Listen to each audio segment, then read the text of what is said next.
Are we already live? I think so. All right. How you doing, Dylan? Good. How are you doing today, Raj? Good, All right, good, yeah, good. It's, Happy it's Sunday. Live. I had to check. Yeah, happy Sunday. Yeah. So check this out, man. We're on co-work over here. It's beautiful Sarasota, Florida. Yeah. What are we talking about today, man? Talking about the current state of coronavirus disruption. That's right. And what business owners can do about it. Yeah, so obviously it's very serious. Yeah. And what we're talking about today, so let me first talk about what this is not, right? Mm-hmm. So what this is not going to the science, the biology, what's infectious, what's not. That's beyond our pay grade. Yeah. So we're not talking about that. What we are talking about, however, is an action plan for business owners. So business owners like to take action, right? Yeah. They take calculated risks, they want to know the facts, and they make decisions based on those facts. Exactly. That's what this talk is going to be about. Exactly. So your business will be affected. Look, this might be useful. March 4th, that's last week, Freelancer surveyed its network of 41 million freelancers worldwide. They received 19,532 responses in 36 hours. That alone is remarkable. That many responses that quick. The level of response is remarkable. And here is the data we've got. So there are a number of businesses, only 16% have had a negative impact so far on the coronavirus on their business, but over 30% expect to get a negative impact on their business. So this is reality, but how we respond is what this talk is about. Exactly. How business owners can respond, and that's going to make all the difference. Yeah. So to kind of start with that, my question would be is like, from like a top level kind of question, you know, what should business owners do to kind of like during this entire disruption, like what action steps should they take? Yeah, it's perfect. So I'm glad you asked that question. Yeah. So over the last couple of days, I've interviewed two of the smartest medical professionals that I know. Mm-hmm. And these are two doctors who have got a specialty both in business and in medicine. And they gave some very practical do's and don'ts in the area of health and well-being. So if you'd like to watch those videos, those interviews, click the link that's associated with this broadcast. And on that link, there'll be a place where you can ask to watch those two interviews that I did with Dr. Ranaji and Dr. Saxena. So that's going to be very useful. And those interviews, by the way, were geared towards business owners. What can business owners do in the area of leadership, setting the example? What can they do in the area of health and well-being so that their employees are a little calmer? Yeah. What steps they can take? So that's all really good stuff. Mm-hmm. So that's definitely something they can do. And then, okay, this is important. I found out I wasn't washing my hands right. Go figure. Yeah, right. I've been washing my hands for like 5 seconds instead of 20. Yeah. So it turns out that Ellen DeGeneres, she is now the subject matter expert on how to wash your hands. Oh, nice. Yeah. So I'm glad you like that. Yeah. So if you want to get the perfect way to wash your hands, click that link as well, because then I'll send you the link to Ellen's YouTube video. You can Google it yourself. And it's a little racy, forewarning, but she goes through exactly how you should wash your hands. There you go. So that's available for you as well. Now, about the points we're going to address today to answer your question. Yeah. I mentioned 30% of organization leaders. Oh, this is important here. A lot of business owners are looking to go remote. That's what this picture is here for. Yeah. In fact, some of the leading companies here in Sarasota where we live have already kicked into remote. They've asked their employees don't come into work for the next couple of weeks. Yep. And they're trying to transition to remote. So what we're going to talk about now is if you're a business owner and you're looking at, can I go remote? Should I go remote? How do I go remote? We're going to spend the next few minutes tackling that. Yeah. To do that, I want to mention this, Dylan. This is a good stat. Yeah. 30% of business leaders feel that their organizations are prepared for remote work. 70% of business leaders feel that they're not ready. Mm-hmm. Now, what's this? Only 10% of employees feel that their leaders, that's you, Mr. Business Owner, have the skills necessary to thrive in a digital economy. Ouch. Only 10%. Wow. One more stat. 38% of workers that are already working remotely, and this is what I really want to drill in. 38% of people that already are working remotely, they feel that they have not even been trained on how to work remote, and they've already been doing it. Yeah. So I'd agree with that. you'd agree with that? How come? Yeah. How come you'd agree with that? So, I mean, I've done some remote work. Okay. And to kind of your point, like I know a lot of businesses right now are going remote. And you're I've- like a technology expert. I like to think that I know do. some of it. I I'm think the so. digital Dylan. I guess the digital Yeah. means I have to know There some, you go. Yeah, yeah. some technology. But you know, I've done like remote work where it was like that's what was required. I had never done it before. You know, obviously I've done stuff online. You know, I've done some work on the computer, and I think you know younger generations really good at the computer, really good with technology, and they don't necessarily have to go somewhere. So I can understand where it's beneficial. But one thing is that no one's ever taught how to do it. So I have found myself Googling, you know, what are some tips? Because, you know, it's so easy when you could just literally just wake up, you know, put your keep your pajamas on and just go right to work. But there's a lot of things psychologically that you kind of have to prep yourself almost as if you're going to work in order to really be efficient, because it's so easy to just go do laundry, maybe go watch a TV show real quick, go eat a snack, you know, On the come back, clock. you know, This is you're on the clock. So it's like that's what I think a lot of business owners are afraid of. Is like they think their guy is just gonna, or maybe even crack a couple beers like during the day. You know, one of those things. I feel like that's what a lot of people expect. Like, so then there's the balance of like, you know, some business owners might be like, well, I don't mind as long as they're more productive. So like if he's having a couple beers, cool, as long as the productivity's there. But of course, I'm sure all business owners agree, like they just want their people to be, you know, productive. But to that point, you know, I guess my questions with that is, you know, to you, because Yeah. I know you've been doing this for a long time, you've hired remote workers, you know, for many years, you know, what are kind of the things that change for people when they're working remotely? Because I'm sure you've seen people who've never done it that's a before. great question. Yes, it's great. So I've been managing employees for over 15 years. So I've handled folks in my office, in my physical space. I've done remote workers. So remote workers stateside, right? So where my employees or my contractors both are working in the United States, and also remote work where they're working overseas. Mm-hmm. So I've done the whole thing, learned a lot of hard lessons the hard way. So let's get right into it, right? Yeah. So as a fact list or a cheat list or an aid, I want to give a shout out to the people at Workplace Less. Workplace Less, they have a great emergency remote checklist. It's fantastic. They've thought a lot. This is their business, what they do. Yeah. So if you want that checklist, click on the link again, and we'll get that to you. So thank you to Workplace Less for that. So several things when working remotely to answer your question. For example, not everyone has the same work environment when they're at home. Meaning some people have a bedroom that they can dedicate, or a spare room, or an office. Other people don't. They're doing the work at the kitchen table. They got family there. They got pets there. All kinds of distractions. So not everyone has the same work environment, right? Yes. And so that's one thing you want to be cautious of. And a lot of business owners can make this mistake. Don't think that remote work is simply your employees doing what they did at the office at home. That the only thing that changes the location. That will be a mistake. If you do that, you're setting yourself up for failure, for trouble. So a couple of things to factor in. In the office, people communicate synchronously. I think that's the way you pronounce it, synchronously. So if I got a question and you're next to me, I can ask a question, you respond right there. Yeah. Boom. Or I pick up the phone, we talk. When it's working remote, that's not going to happen. I don't have someone I can run a question by. Yeah. Oftentimes I'll have to send a message, I got to wait. So you want to reset expectations. There's going to be a delay just to basic communication when that happens. If someone's got a problem, there may be a delay in them getting the problem fixed.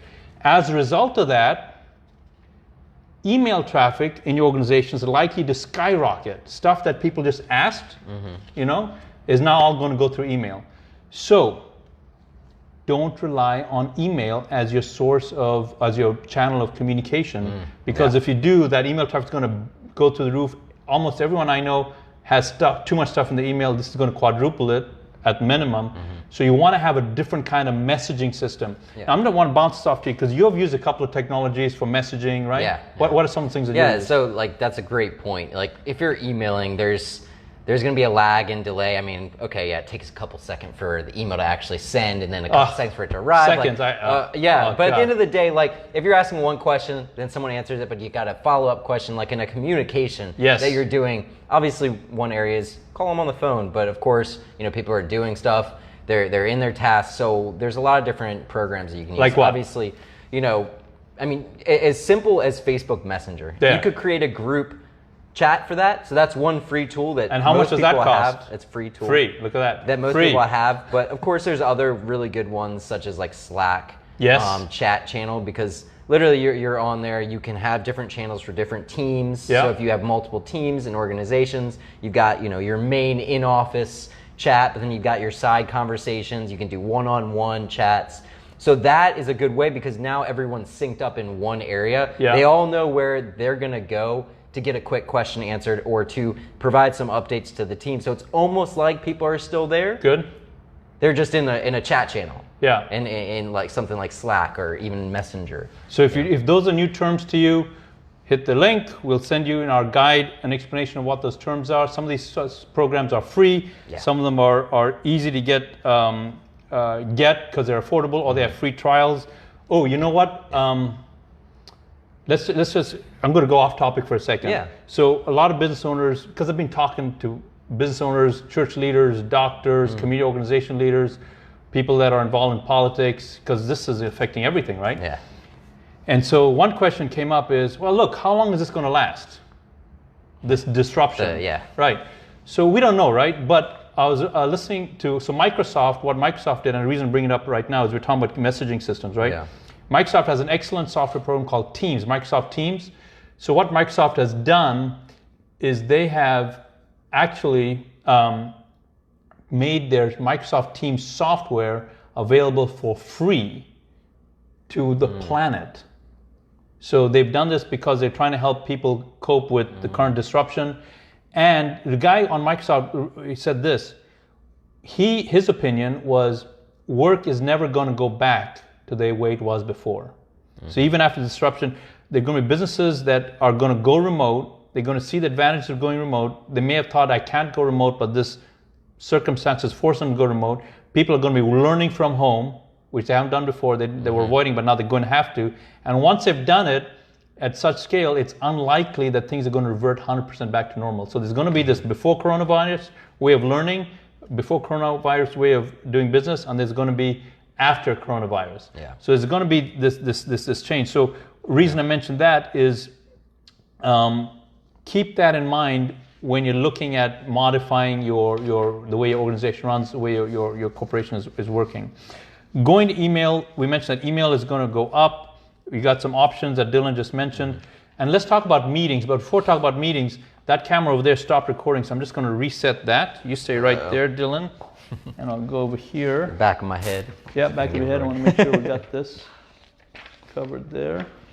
That's a good point about businesses and how people are asking when is this going to change, and kind of like seeing, okay, yeah, like this may be a shift in the tide of where things are going.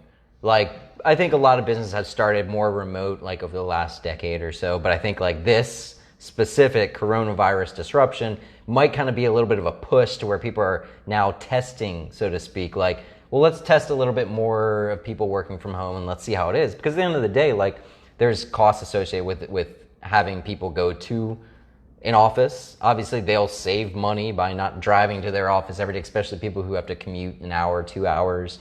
There's a lot of benefits to it. It's just finding out how to get over the pitfalls, get over the shortcomings, like I said, with someone just sitting in their pajamas at home, but actually like taking it seriously in ways to kind of monitor that. So just to kind of throw that in there, that's a really solid point. Yeah, yeah, really good. Yeah. So the next thing I want to talk about, and thanks for filling that in here, is meetings. So think about how often you want to meet. So when you're in the office, it's really quick. Hey guys, I need to meet with you guys. And you can do these impromptu meetings. Not so when you got remote workers for obvious reasons. So here are a couple of things. Do some critical thinking before you automatically have people attend a remote meeting, whether you're doing a phone call or using some Zoom type software, video conferencing software, or Microsoft Teams. Do some critical thinking. Do I need to have this meeting in the first place? Here's one thing: do not, when you're having when you're doing remote employees, remote workers, do not have a meeting for the purpose of getting everyone caught up. That is not a good source of meetings when you have remote people. If you're trying to get everyone caught up, that needs to be done through one of the technologies that Dylan talked about. Meetings in remote scenarios need to be limited to specific outcomes, making sure everyone's on the same page, but not to have everyone caught up. So that's important. If you got meetings where you're just trying to get everyone caught up, they will tune out. You'll see them on your phone conferencing, you'll see them on their computer. They look like they're listening, but they could be watching Facebook on the computer. It's not interesting enough to listen to someone kind of say what they're doing or not doing for the purpose of getting caught up. So that's something important.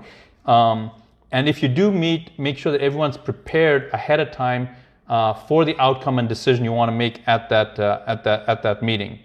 What do you have? Any comment on that or question? No, I mean, I do have a question Yeah. that kind of like going into, like you're saying, understanding everyone's on the same page. Yep.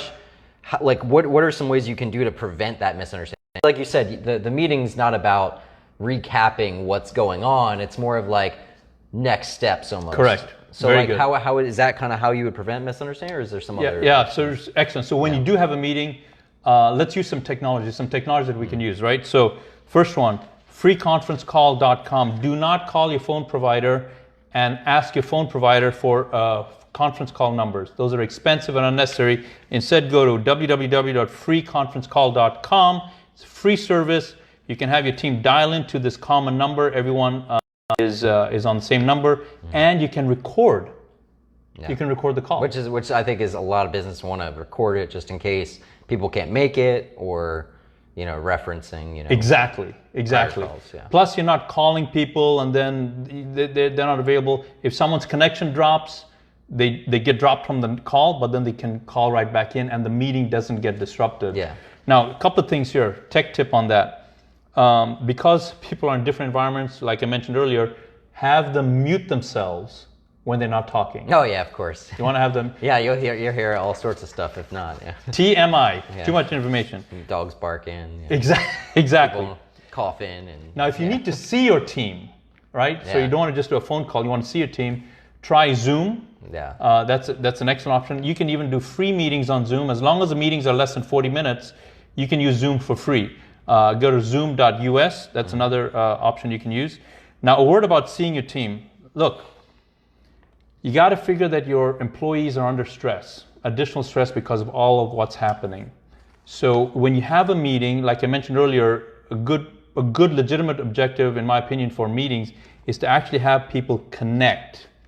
Actually have them see. These are your employees that are accustomed to seeing each other every day, 9 to 5. Now they're in isolation, kind of, working by themselves, kind of. And so you can use the meetings to kind of get everyone on the same page. If they've got concerns, an opportunity for them to voice them, for them to be heard. So for that reason, video conferencing is a good idea. Just to have everyone see each other. It's good for morale, gets everyone on the same page. You can kind of see the body language, see what people are dealing with.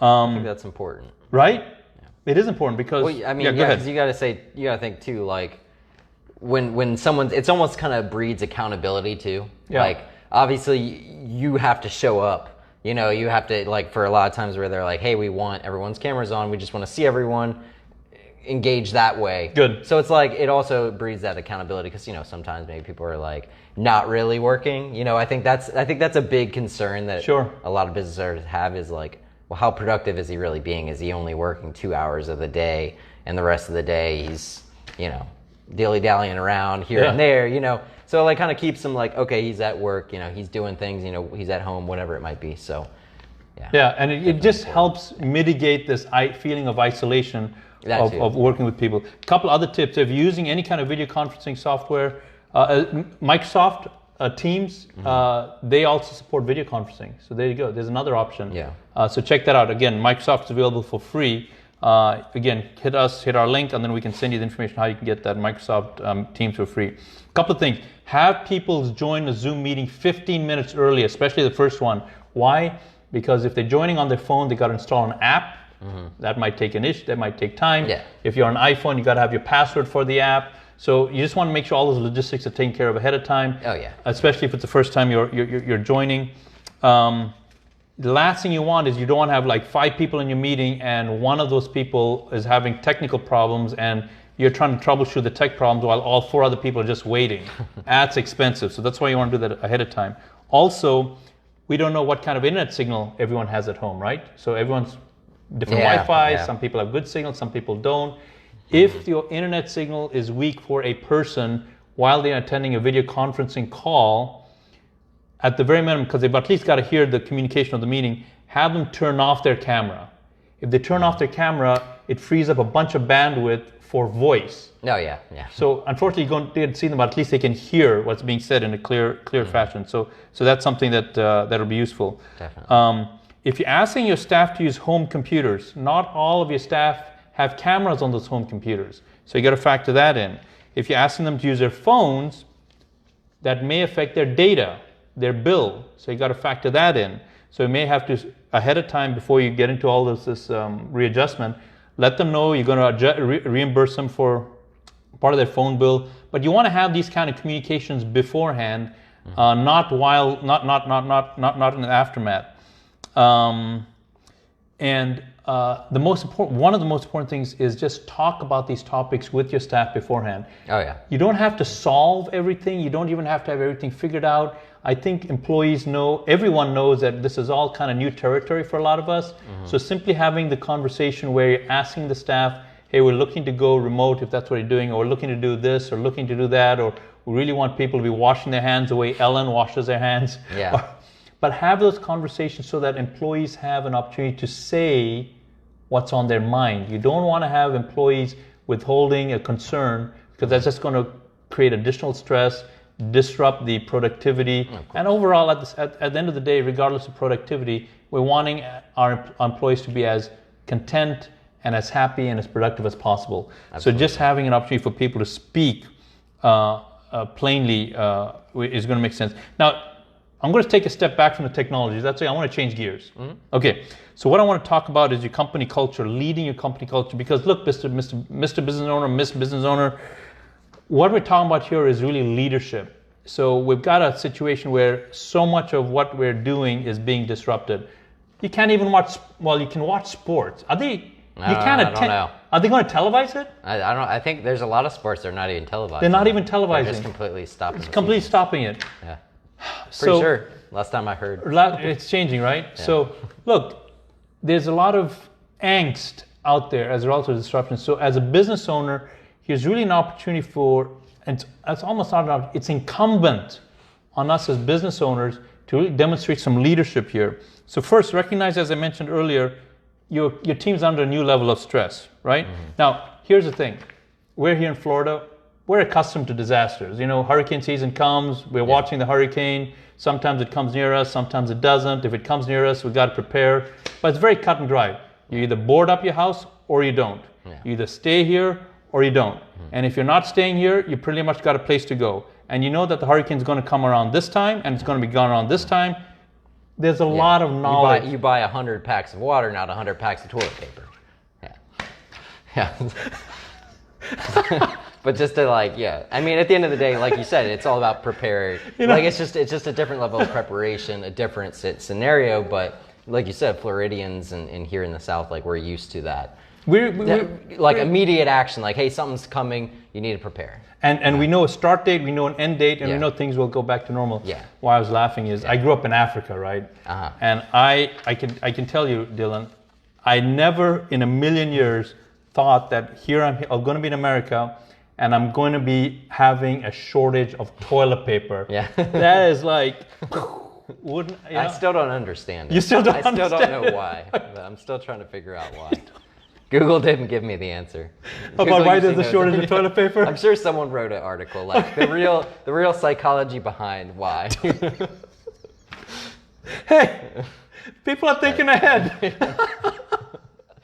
Okay, so a little levity is definitely good. So the point I brought all that thing up is, look, here with this coronavirus, COVID-D, whatever we want to call it, it's just unknown. That's increasing the level of stress. Yeah. We don't have a start date. We don't have an end date. We don't know. We can't really go anywhere because it could be anywhere. You can see the hurricane coming. You can't see the germs coming. Yeah. So there's just a lot of, it's just a lot more to process. And then on top of that, sports. Yeah. Oh yeah, I'm sure that has a lot of people are just like, I can't watch the game now. Like, I'm definitely upset now. Right? And then the late night, Something's going on. who was it? Colbert. Okay, Colbert. yeah. He said no more live audiences. Ellen's canceled. Oh, I've heard a Right? lot about that where they're just gonna, Yeah. I guess, just do voiceover audiences or something.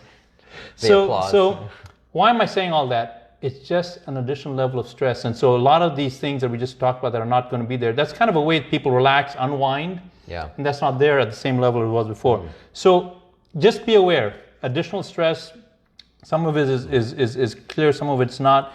And so and people process stress differently. So that's the whole point of this whole thing. Some people are vocal, some people don't, some people just internalize it. And your employees are all processing stress a little differently. So when you look at these transitions, keep that in mind.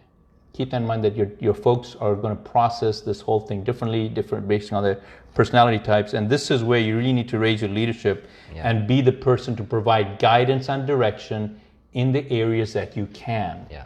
And anything's happening in your business, talk about it, make decisions, provide parameters, let people express what's there. Everyone, and this is a great point. I was talking to this. Here's what this person said. When I heard it, it just made so much sense. Mm-hmm. We're all in this together. Mm-hmm. Doesn't matter our job position. Yeah. Whether we're the CEO or working in the way, it doesn't matter. Yeah. Everyone's affected. Exactly. Doesn't matter what gender, what race, what orientation, what age. What are the other things? Yeah. That I mean, all of it. Demographics. Demographics, pretty much all across the world. I mean, there's a level of impact to everyone. Right? Yeah. We're really all in this together. So communicate that to your team that we as a business group, business family, depending on your culture, we're in this together and we're going to make it through to the other side together. This is what people need to see because your folks out there are really, in America, in our culture, we have this experience of going through things by ourselves, alone.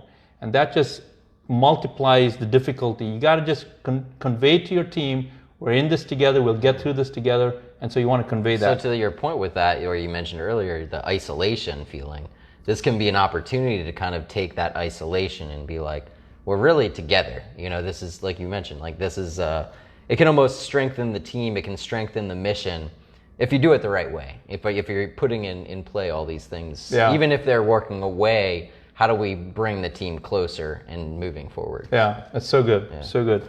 Do me a favor, before we change gears, work up your phone and just there's some people there, just wave them back to them. And also wave them back? Yeah, wave them back. And that'll also give us a chance to make sure that the phone line didn't get disconnected or a call come in and disrupt the broadcast.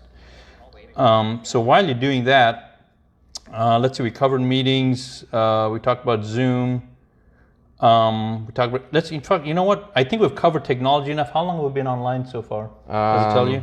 It's been about 20-some minutes. 20-something minutes? Wow. 28 minutes. Yeah. 28 minutes? Yeah, Karen Ward says, hey, Raj. Okay, you can wave her back. Hey, Karen. Hey, back. You know what? Let's stop here. I mean, we've got so much more. We got 28 minutes, you said? Yeah, why don't we can keep the live going. Want to keep the live going? Yeah. Okay. I mean, we're going to finish up the rest anyway. All right, let's got a little bit more. Okay. A little extra. All right.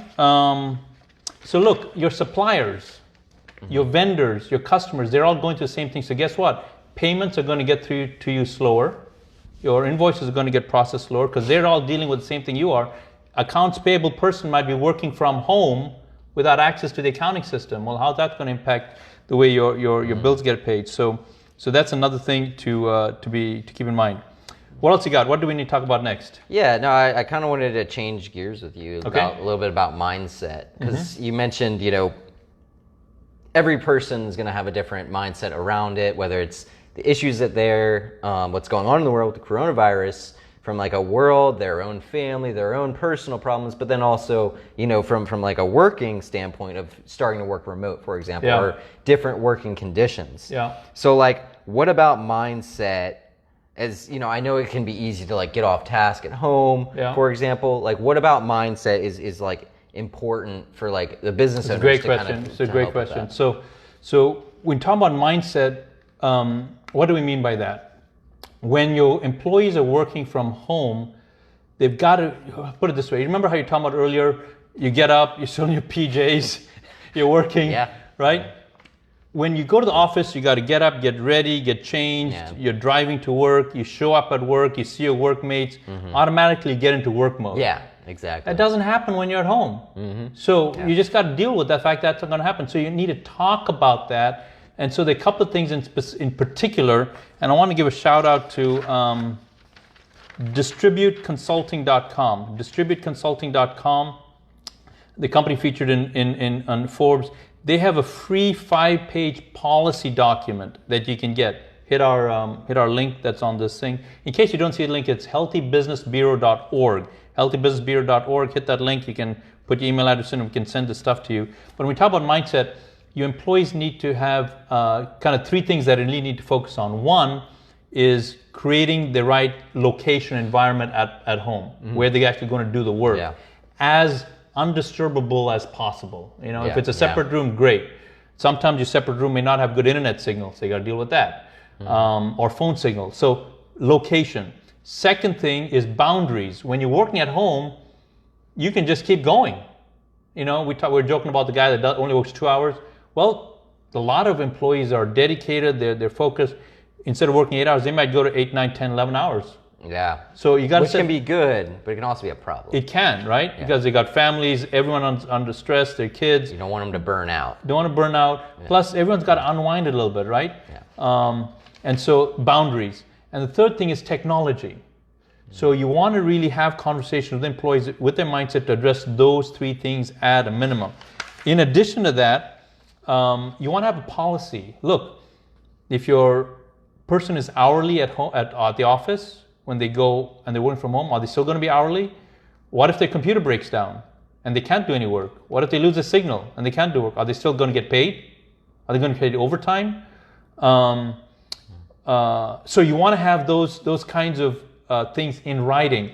What's the expectation if you send a task out via email or through Slack or some of the technologies you mentioned, Dylan? Yeah. What's the turnaround time?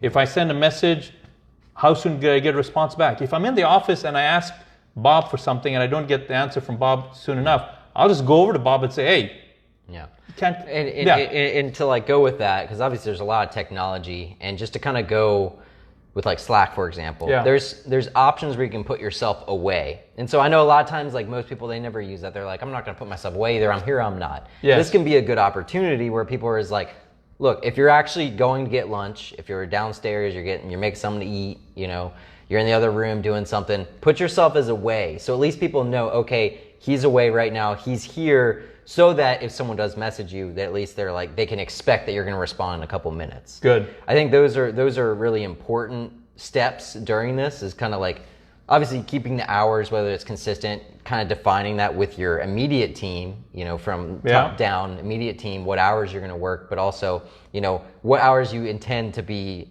reachable, to keep that communication line So open. important. But there's so many different, you know, tools, and I'll ask you about like what some of the ones that you've used, because Yeah. I know you've been doing this for a while Yeah. in terms of like keeping tasks in Yeah. orderly fashion from remote working. But like I know like I said, Slack, using that, Yeah. Messenger, like those messaging apps, you know, email of course, but like a lot of times when it's like sharing files Yes. or sending things over the internet, you know, Dropbox is one. There's Good. Google Drive, which is huge. You know, give a areas real that- quick 30 seconds. How does Google Drive and Dropbox, how do they work?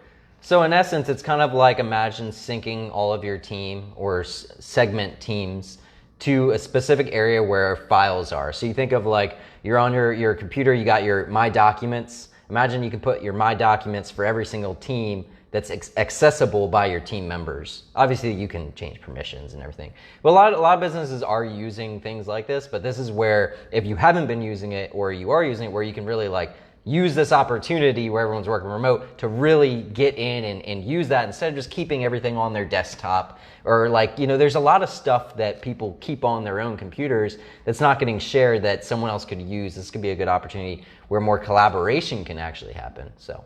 What are some tools that you've used? Yeah, I know you've so used great. some. Yeah, so when you're doing remote, and what I do is just check your phone, make sure there's no question, make sure our broadcast is still running.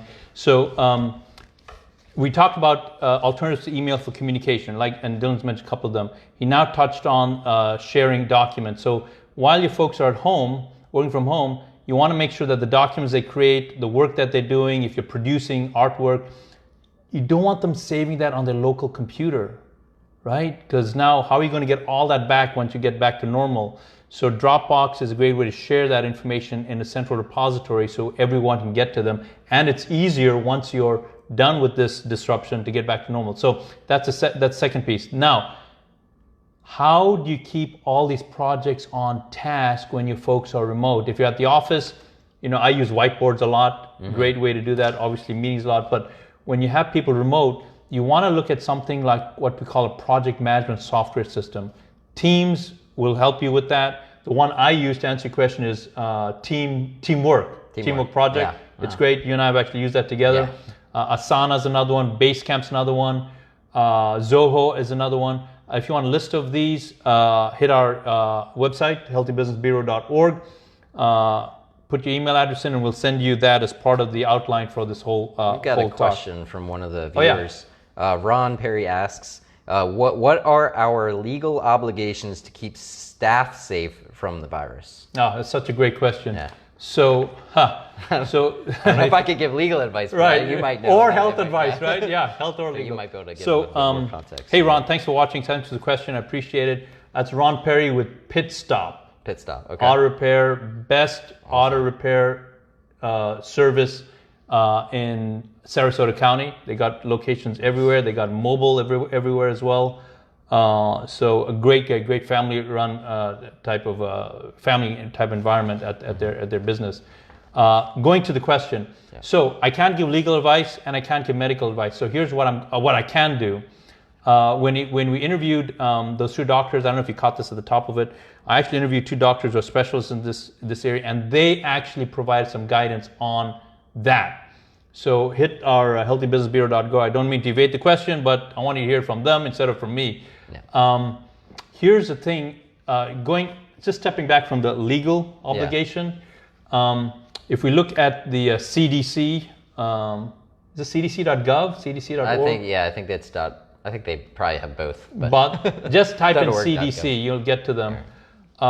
And you can actually get to it also from, in our infographic, we have a link to it. So they have said, if someone comes to your workplace and they exhibit symptoms, ask them to go home. And that's actually, so outside of a legal obligation, that is like, you need to do that. Yeah, for sure. Yeah. For sure. Yeah. And is that politically correct anymore? You know what's happening right now is people are becoming more direct out of necessity, and it's A-okay because that's our guidelines, that's what you're instructed to do. I call my doctor, my personal doctor, and part of what he told me was the same thing. If you're feeling sick, go home. Just go home. Don't stay here. Don't take the chance. Don't take the chance. So I know you're asking from a legal perspective, but that's kind of a practice standpoint. And from the legal perspective, hit the website. We'll give you a link to the interviews that the doctors did, and that'll give you a little bit more from a legal perspective and a medical perspective. So thanks for that, Ron. Where were we? Policy. We covered policy. We just went over some the of technology the resources. Yeah. Okay, cool. We went through that. Project management. We talked about project. Okay, real quick. What is project management? So think about it like a job order system, right? Or a ticketing system. So what you do is with project management, you can take your customers or the projects for those customers and you put them in the system as a ticket. Now, why would you do that? Any problem your employees have in addressing that customer gets tagged to that ticket.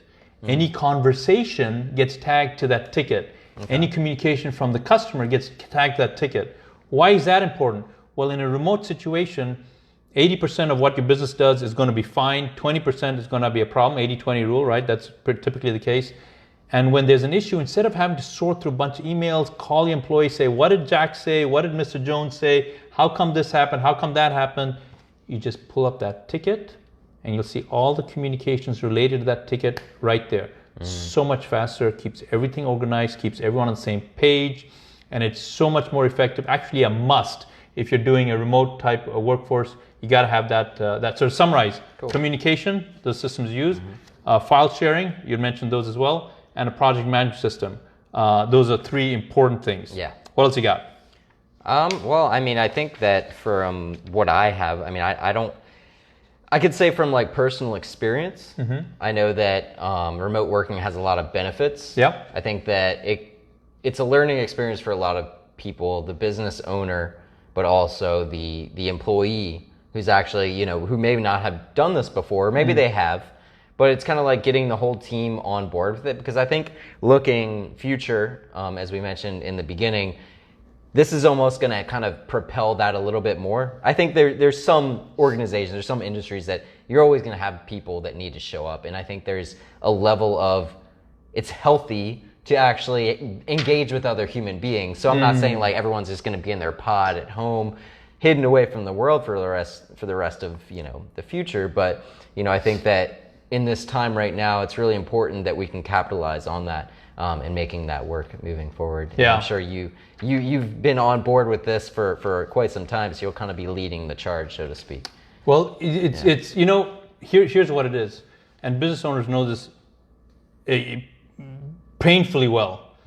When you're going into a foreign, new territory, you're going to ground that you haven't been in before, you just don't know what you don't know. Yeah. I mean, That's the biggest challenge. it's the biggest challenge. So when business owners get informed of what to do, then they're able to make decisions and move the organization forward. Yeah. So in terms, one of the most powerful, more useful things you can do also is get a mentor. So SCORE, SCORE. Again, all the stuff will be on our, hit us on healthybusinessbureau.org, or there it is, I just gave it to you. SCORE, you can, if you haven't used SCORE, now might be a time to use SCORE, because this is a group of professionals that have done what you might be dealing with now and will advise you for free. So you want to take advantage of that. Like for the business owners? For the business owners. Okay. What about for the employees? Does it have something on there? SCORE is not geared for employees. So Okay. this, but this, It's almost like they can train. But this is good. What you said. So there's another link here, and you know we're going to get to it here. But if I don't, remind me, because there's a resource that we have here that we're going to talk about specifically for business owners to give their employees. Okay. And just to give you a teaser, what that does is you basically give this link to your employees, and it guides your employees through on how to get set up for this kind of transition. A couple of questions, a couple of videos, a couple of worksheets. It's all done for you. Just give it to your employees ahead of time, and it really does a lot to prepare both you and them for that. So that'd be a good resource. Now, Yeah. With regard to employees, remember those video conferencing meetings we were talking about earlier? Yeah, the Zoom. Yeah, because this is going to be new for a lot of workers and for business owners, give a few minutes during that time for anyone to say, hey, here's what I'm dealing with, or here's how I solved the problem, Yeah. right? If your employee has a computer problem, it's not like they're going to be able to go to the office and meet your IT guy, because the IT guy is not going to be there. Yeah. See how this is very different from any kind YouTube. of other phenomenon? YouTube, say more about YouTube. You and I are both YouTube fans. Go. Well, I mean, obviously this isn't necessarily like the professional, practical answer, but a realistic answer. It works, man. Is, you know, obviously nowadays, you know, people have a question, they ask Google. Yeah. But one thing that I've always found personally for like technical, like, hey, this issue is happening with my computer, is obviously Google it, but also YouTube. Because YouTube, a lot of people are doing step-by-step videos showing processes on how to get the solution to your problem that you're dealing with. So I mean, I'm not going to say, you know, hey, if you got a problem, YouTube it, telling your Don't call me, employees to call YouTube. Call YouTube. Yeah, don't do that. Don't do that. But it can be a practical step, and I think, you know, when it comes down to it, I think younger generations know that immediately. Yeah. And I think even older generations know that. But I think sometimes, like, if it's like, hey, look, this is the problem I'm having, someone to kind of be like, oh, here, I found it on YouTube for you, try this. If it's not working, we can have, John, our IT guy, come out there and fix it. If it's something to where it's like, you got to get it done kind of deal, then you find the steps, but you find the path of least resistance first, which, hey, maybe YouTube might be it. Sure. So, how to add a ticket to Microsoft Teams. Go to YouTube. There's going to be a video that'll explain that to you as an example. How to get my phone volume. I'm getting interference on my phone volume. Yeah. There'll be another thing that you can do there. Exactly. I want to change to this piece here. It's also mindset.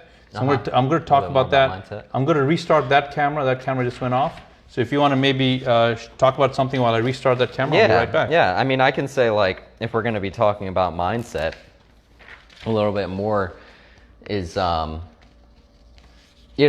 understanding, from like putting it into the employees, mindset is that you're still working, even though, a lot of times I'm sure a lot of people, especially if all of a sudden it's like, hey, you're going to be working from home now. And it's like, it wasn't planned, it wasn't prepared, it just happened. That the mindset's huge to be like, hey, look, you're still at work. Because at the end of the day, like, you're still at work. Like, even if you're working from home, it's a lot more of a relaxed environment, so to speak. There's a lot more areas where you can kind of get away with things, or areas where you can go too hard and work too much because you just constantly go back to your computer and it's now midnight and you're finishing up another task. Finding that balance a lot of times comes into the mindset of knowing, when do I turn the switch on that I'm working now to, like, hey, I got to go take a break. I need to go do something else. One thing I've always found with all of this is, especially if it's not like a hard where it's like you have to be here from this hour to this hour, you cannot do anything else but sit by your computer. One thing I've always found very helpful for productivity while working remotely, while working from home, is to take frequent breaks, depending on what your role is, but like taking like 10 minutes, but actually scheduling it out where I'm going to take 10-minute break, but then once I get back, I'm going to set a timer for 1 hour that I'm not going to move out of this chair. I'm not going to go do laundry. I'm not going to go get something to eat. I'm going to sit in this chair and do this task, breaking it up that way so that, okay, yeah, you're still getting those breaks so you can recharge, reset, but going right back into it with the mindset of, I'm not going to just get back up. Because that's the thing, is like, I know for me, one thing that was always difficult was, how do I stay engaged on a task? Because I get very distracted. Yeah. Like, it's like something comes up and I'm like, oh, I'm going to go over here. Or, I'm thirsty. I'm going to go get something to drink, water, something like that. And, I'm just constantly doing little things. And I think at home, it's easier to do that. If I'm at work, it's like, I know I'm there. It's harder to kind of just go do something else. So that's one thing that I found works well. So that could be something that maybe you could show to your team. Is like, hey, look, if you're having trouble staying on task, here's some things you can try. That makes but a lot sense. of it comes into the mindset of how are you approaching it. So, I mean, I don't know if you have anything you want to add on that with the mindset. Say it again. What did you want to add on the mindset? Yeah, because I know you had some things. Yeah, thank you. So with regard to mindset, when your folks are working remotely, soft skills is going to be key. So some of the employees are going to be really good at it, some of them are not. And what I mean by soft skills, they're going to have to, they get an email from someone, right? Because so much communication is going to be through written email, through Slack messaging, they're going to have to try and read between the lines to figure out, right, what is this person that's asking me something that's saying is, what are they really after? That's number one. Number two, when they send information back, they've got to communicate, again, through writing, exactly what they've got to deal with, what they have to respond back in a complete way so that the information that's being requested is actually being delivered by that person. So that's an important soft skill. So it's a lot of this communication. Another aspect of soft skill is they need to be better at asking good questions when they're working from their home so that they're getting the answer they need from the other person. It's so much easier when you're doing it verbally or face-to-face. Yeah, to clarify, but you want to kind of get it on the first go as much as possible. Exactly right. And look, when it doesn't happen, don't get mad, don't get frustrated is what you want to tell your employees. It's not that someone doesn't appreciate the question you're asking. They don't reply as soon as you'd like them to. It's not personal. It's just going to take a little longer and it'll just take a while. Trust is something that's necessary in remote. Developing a culture of trust. So for some organizations that's going to be easy, for some organizations not. And the way you get to trust is transparency. Be as transparent as you possibly can about what the expectations are. Be as transparent as you possibly can about the problems you're dealing with. And this goes both ways, from the employer to the employees. And you want to let the employees know that they've got to be transparent with you back and create that safe space. Because the last thing you want when your workers are working remotely is for there to be a problem and they're withholding that problem from you because they're afraid of letting you know, they're afraid of looking bad, they're afraid of dropping the ball. So action step to make that happen, pre-arrange to have one-on-one conversations with your folks so that you can address the concerns that they may have ahead of time. That one-on-one conversation with them is going to pay big dividends down the stream. If you can address the concern, great.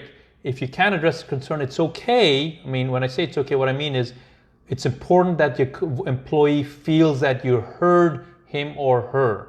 And while that's not always required when you're working in the same office, but when you go remote, all of these little nuances become amplified. So you really want to address that. Another thing is assess your current resources. What do you have? What don't you have?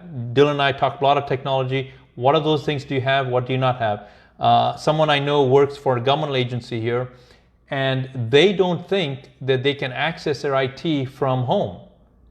So while a lot of people are working from home, they don't think they can. So they haven't done an assessment to figure out whether or not that's possible. They're working off this area of gray. Maybe we can, maybe we can't. Mm-hmm. You want to get clear on what you have, what you don't have with respect to voice communication, technology communication, document sharing.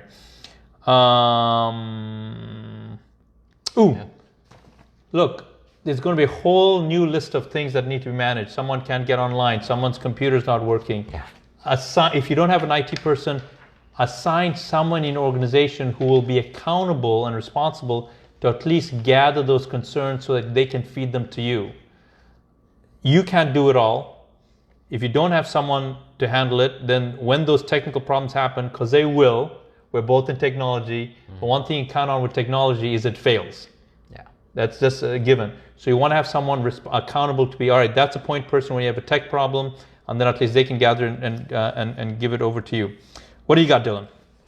Yeah, I mean, so I think like overall, like there's a lot that comes into like having remote, and you know, it's a change. I really, when you really look at it, it's almost like it's a change in like obviously disruption, but it's a change in the landscape of work. You know, I like to think of it a lot of times like back in the day, and obviously even before I was, you know, it was normal for a company to hire someone, you know, them spend 20, 30 years at that company and really doing that same job for so long. It's been, people are used to that model to where, you know, nowadays we're still kind of blending that, but we're shifting because technology has opened doors to where we don't have to necessarily be in one place to get that same task done. Yeah. So I think this disruption is really going to start changing that, whether that's from employees to people developing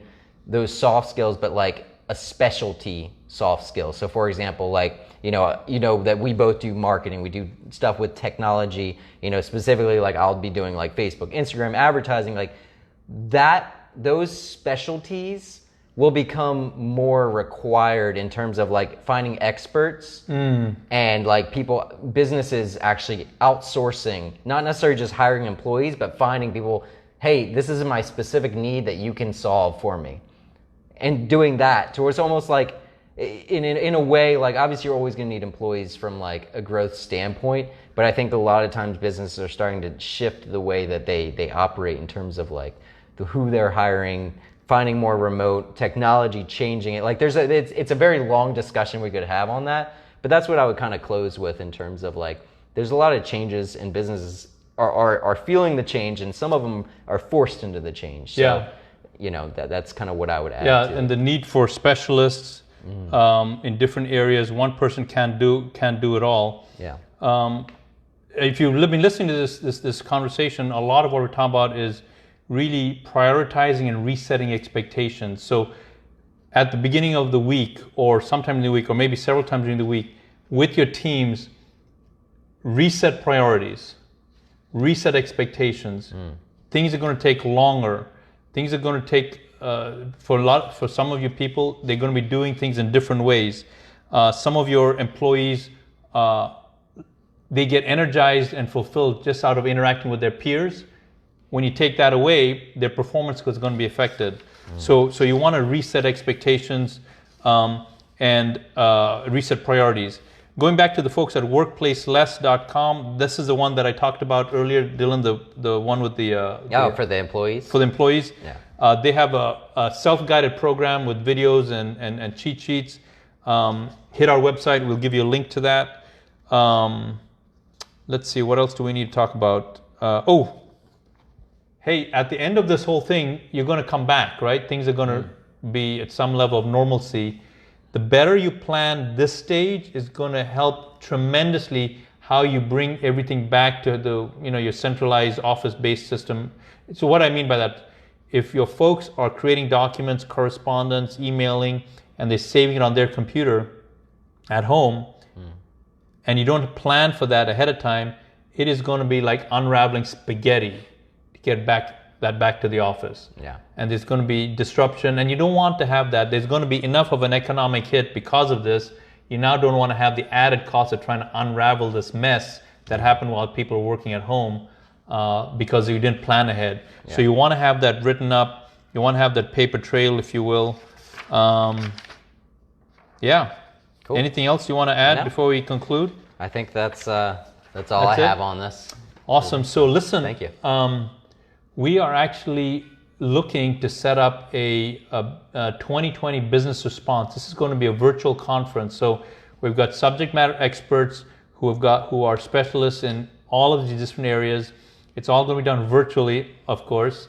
And we're interested to see if that would be something that you would be interested in as a business owner. So all the way from how to manage people, how to handle technology, the medical questions, how to motivate your people, how to use this disruption. Let me say, that came across word. Let me differently. If you don't re-gear your marketing and the way you're going after customers, the hit this will have will be even greater. So let me put that in a positive way. Yeah. How do you re-gear your marketing, your customer acquisition to get more out of your advertising and marketing dollars? People are going to be spending more time on their devices now. People are going to spend more time online. How do we get your message in front of the right customer? So whether we're talking about putting your message on YouTube or on Facebook or on Instagram, how to tweak your email marketing, all of those things. We're looking to have a business conference for business owners on how to respond to all of that. And if that would be something you're interested in attending, please hit healthybusinessbureau.org and let us know, or put it down here in the comments below. And depending on interest, we might put that together and assemble all these panel experts and make that available to you as business owners. So Dylan, I want to thank you very much for being on this conference call, this meeting with us. I really appreciate the value you brought to it. Thanks for doing that. And thank you Thanks for having me. Yeah, you're welcome. And thank you especially for watching this this video. And we look forward to hearing from you and learning about how we can help you during these new challenging times. Bye. Bye. Let me go ahead and turn this off. All right.